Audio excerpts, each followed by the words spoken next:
Y'all, what's the deal? What's poppin'? It's your boy JP. I got another video for y'all today.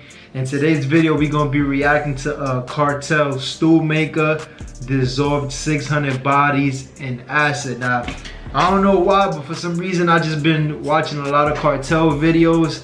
And man, these people is wild. They wired a little different. So we gonna jump right in the video.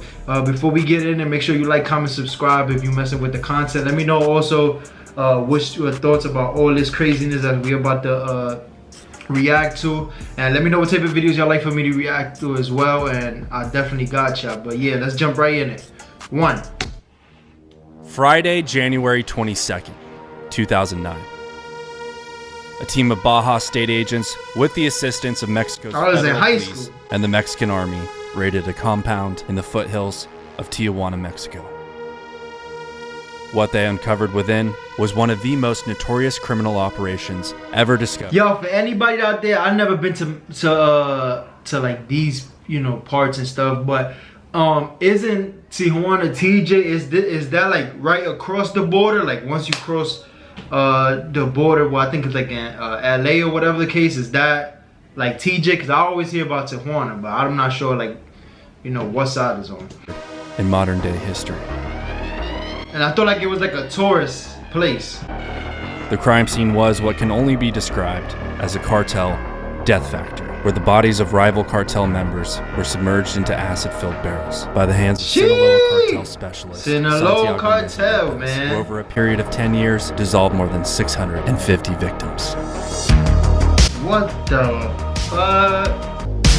Santiago Meza Lopez was a seemingly humble bricklayer from the city of Guamuchil, Sinaloa, where he led a seemingly normal life. He married, had children, and accepted his trade and his fate. Oh, so Sinaloa is like a city out there. And spending several hours. I thought that was just like the name of their cartel. The ever so lucrative red mud to produce bricks and provide for his growing family. But in 1996, all of that changed, to say the fucking least. Lopez found a better paying job as a ranch hand at the La Garea Ranch, located in Tijuana. But the ranch was no ordinary ranch. It belonged to the Arellano-Felix Cartel, aka the Tijuana Cartel. Once described as one of the biggest and most violent criminal organizations in Mexico, and Lopez began his work for them as a stable boy, looking after the stable. Yeah, I just wonder, it's like for a lot of people, it seems like they start like on the right path, and then somehow, some way, they just fall into that cartel life. I mean, from what I be seeing, that's how a lot of people will be. I mean, of course, there's like ruthless gangsters that's just, you know, they wired to be in that life. But for the most part, I've seen like a few people that turned into. I did a video on the hitman. I think his name was like Chino, and he was like a good kid. He ended up going to school. I think he was like trying to be like a pilot or something. And then he had a daughter, and he married his wife, I think like at 21. And everything, he already had relationships with people that was in it, his neighbors, and he just fell right into that. And various farm animals, like not cartel monkeys, just the regular like horses and shit like that. It's reported that Lopez was eventually selected as a lookout, a common position of where all cartel prospects must first pay their dues before earning a shot and moving up to the chain of command. The scouts, or lookouts as they are called, are the eyes and ears for cartel operations, providing surveillance and alerting the operations teams on the ground. Shit, that seems like that's probably the best job in there. And after supposedly serving his time, everything else is like Lopez killing was and approached drilling by Efrain Perez and Jorge Felix, two higher-ups of the organization. Shit, I'll watch all day. To witness an experiment being presented to them by two men from Israel. They poured liters of water and other substances such as caustic soda into a drum. They instructed Lopez to insert a pig leg and to stir the concoction periodically. And 2 hours later, the men discovered that the pig leg had completely disintegrated into the drum. The experiment was a success, and word was quickly passed along through the chain of command. And 6 months later, Perez and Felix approached Lopez again, informing him they were doing another experiment. God damn. That gotta be a lot of pressure right there. The SICARIOS, you already know, they hitman. On an undocumented evening in 1996, with the assistance of Perez and Felix, Lopez dissolved his first ever body using 2 stacked drums. Bro, he graduated from a lookout to dissolving his first body. Sheesh. 200 liters of water and caustic soda. They undressed the victim, plunged him inside, and boiled the liquid overnight. And by morning, they found the body to be nearly disintegrated. That gotta be the worst way to die right there. Acid? Together, they placed the drum in a pickup truck and drove it to a canyon and carefully pushed it over the edge. Other sources suggest they dropped the first barrel into a stream. But either way, I mean, fuck. Not even 3 months later, Lopez repeated the process with another human body. It was now directly taking orders from Tijuana Cartel Lieutenant Teodoro Garcia Cemental, better known as El Tio. And as Lopez's workload increased, word spread within the criminal underworld, and Santiago Meza Lopez earned a barbaric reputation that demanded the respect of his peers. Yeah, I'm gonna be honest, just from me watching all this crazy stuff on the cartel, they definitely might be the most gangsters in the world. Like the way they take, the level they take crime to is like, I've honestly never heard of. I mean, you obviously hear, you know, a lot of different stuff like mass shootings and stuff, but the way they take it to 10. Like there's nothing lower than 10. Bro, just to even think about it, we just gonna take people and throw them in acid just to kill them, and then over 600 bodies at that. It's like, that shit is ruthless. The Tijuana cartel, as he dissolved hundreds of rival Sinaloa cartel members into drums of acid. So he was taking the opposite of doing that. But it wasn't long before he was switching sides and began disintegrating the bodies of his former colleagues on behalf of his former enemy, the Sinaloa cartel, as a violent power struggle erupted between El Tio and challenging associates over who would assume leadership of the Tijuana cartel, resulting in El Tio leaving the organization, forming his own gang, and forging an alliance with the Sinaloa cartel under the leadership of El Chapo. El Chapo. It wasn't as simple as this chapter is typically reported on. El Tio's new faction engaged in a war with his former associates, which caused violent crime in Tijuana at the time to increase significantly. And according to Tijuana's chief of police at the time, El Tio was single-handedly responsible for the increase in number of homicides in the city in that year.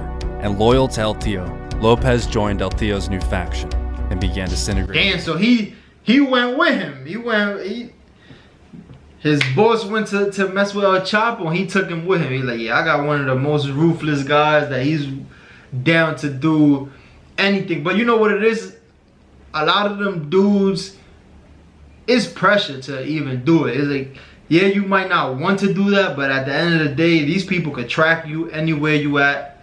And it's like, if you don't do it, then you might end up in that acid as well. So sometimes it's not a matter of, oh, they built like that.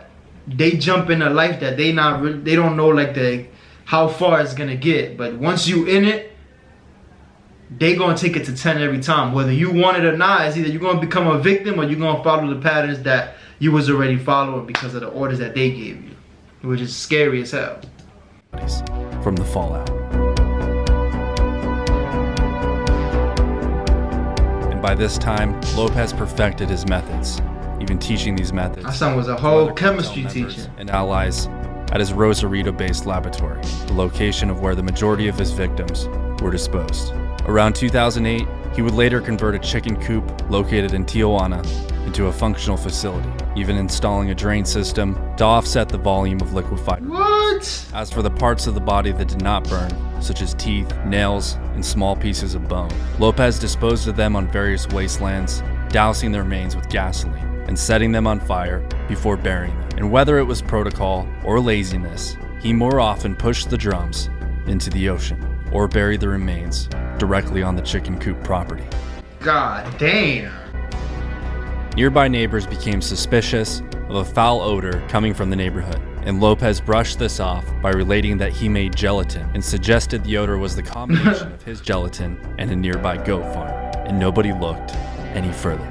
But around this time, Tijuana especially was on edge, as people were going missing by the thousands, prompting citizens to form groups to document and gather information regarding missing persons cases, as it was reported that as many as 20,000 people were missing over a 6-year period. God damn. Such as a Tijuana if it's over 20,000, they probably was taking, it couldn't be just people that was in the game. I'm not convinced it was all straight cartel people. There had to be some innocent people's families that they had to take, cause damn. Whose 23-year-old son was dragged away from the family's home at gunpoint, and a broken mother whose son a Mexicali police officer, was last seen leaving a party in 1995 and never returned. And their search for justice was lonely. Shit, he probably was experiments. Their hopes would only turn into fear and anguish as authorities began to find washed up drums containing industrial chemicals and human remains, of which the Mexican government dubbed the culprit El Pozolero, aka the Stewmaker. I wonder how they found him though.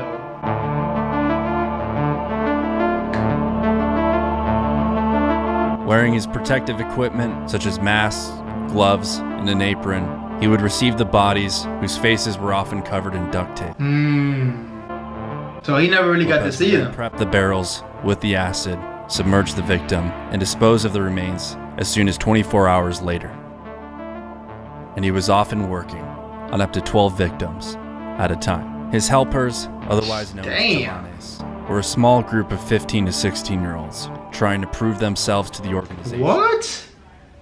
Nah, that's heartless. 15, 16-year-olds? His helpers, otherwise known as Chalanes, were a small group of 15 to 16-year-olds trying to prove themselves to the organization. And this group of Chalanes picked up some heat during an unrelated event, and the pressure was put on them, and they started to talk about the children. Oh, they informed the authorities that they worked for the older guy on the property, who got rid of bodies.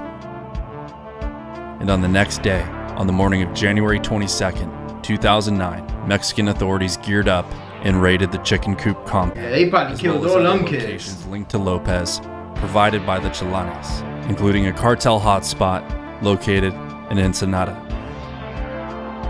And amongst the team was Baja State Agent Ed Calderon, a med school dropout turned cop, where he spent his 20s chasing down the cartels and trying his best to be a force for change.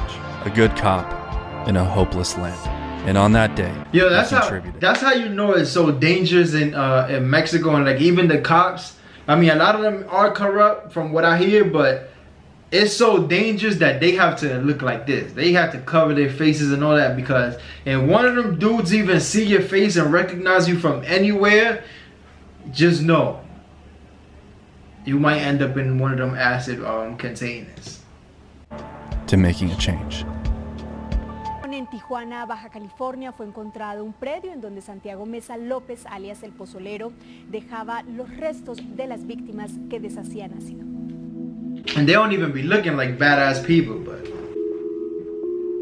Peritos de la PGR realizaron excavaciones en el predio donde Santiago Meza López, el Pozolero, dijo haber desintegrado en ácido a más de 300 personas.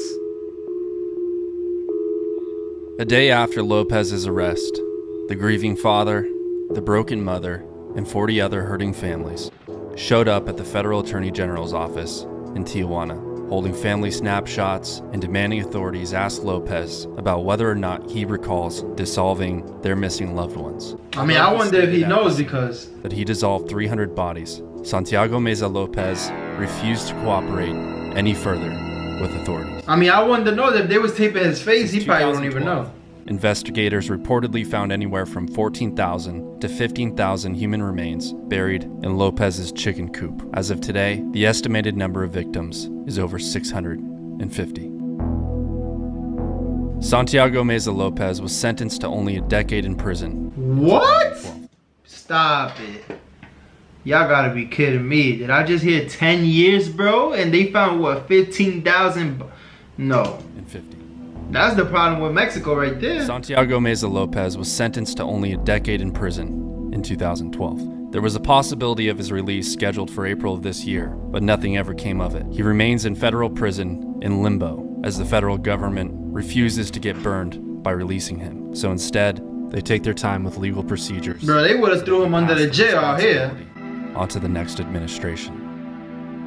The La Garea cartel ranch that Lopez worked for was recently searched by citizen investigators and yielded some truly disturbing evidence, as hundreds of human remains were found on the scene. But it's reported that investigators are not interested in making the case. Given the facts and circumstances surrounding the ranch, it's not hard to connect the dots and ponder the thought that maybe Lopez wasn't the seemingly humble stable boy.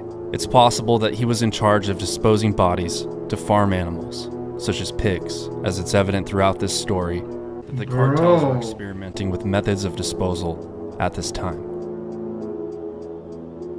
Ed Calderon, is recognized as one of the world's most prominent cartel experts, as well as one of the most sought-after personal security trainers, even sharing his expertise with members of federal law enforcement agencies and special operations, including the FBI, Navy SEALs, and the Indonesian Kopaska, just to name a few. Awesome, elite of the elite. Security consulting, and has even been a guest on the Joe Rogan Experience and Sean Ryan's Vigilance. Oh, I gotta watch that. Joe Rogan podcast, really good fire. Podcasts, Ed's even started his own podcast called the Manifesto Radio Podcast, and I highly recommend you give it a listen. You can find the link to his podcast in the description below. I know he probably got Hey guys, if you a enjoyed lot of this money video, on his head. But y'all, this is the end of the video right here. Let me know your thoughts in the comments, man. This is crazy, man. I like watching interesting things like that. I mean, obviously it's sad that a lot of people lost their life in the hands of this one person, and for him to only get 10 years to do all this craziness, that's like a slap on the wrist. I mean, they probably gonna release him and probably not make it public, don't tell nobody, because I mean, if it was what 2012, we damn near at the end of the year. We about to be in 2023 soon. So they probably gonna release him without letting everyone know, even though they just fear like the backlash they're gonna get, which I'm pretty sure is gonna be crazy. But man, these people is no joke. They nothing to play with. That's why you gotta, I mean, just try to stay out the way as much as possible. I mean, for people like that in countries like that, sometimes they don't have choices. You know, they poor and they just jump into the game trying to make some money, trying to feed their family, and then just end up in a bigger hole than they was in before. But y'all let me know your thoughts in the comments. Make sure y'all like, comment, and subscribe. Also, let me know what type of videos y'all like for me to react to, and I promise I'm gonna get them done for y'all. And I'm off this.